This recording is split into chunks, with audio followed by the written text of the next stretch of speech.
সব জায়গায় অপচয় করা হয়েছে।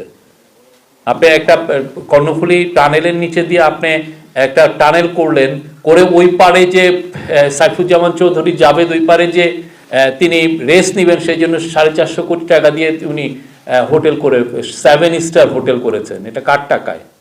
সাইফুজ্জামান চৌধুরীর তো আত্মীয় স্বজনের টাকায় না, এটা মানুষের, বাংলাদেশের মানুষের ট্যাক্সের টাকা।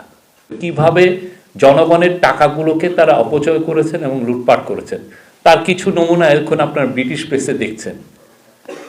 তো সেই জন্য আমাদের সত্যিকার অর্থে এটা আমরা চাচ্ছি যে ট্যাক্স, বাংলাদেশের ট্যাক্স জিডিপি এমন একটা হেলদি জায়গায় যাক যাতে বাংলাদেশের ইকোনমি গ্রোথ হয়।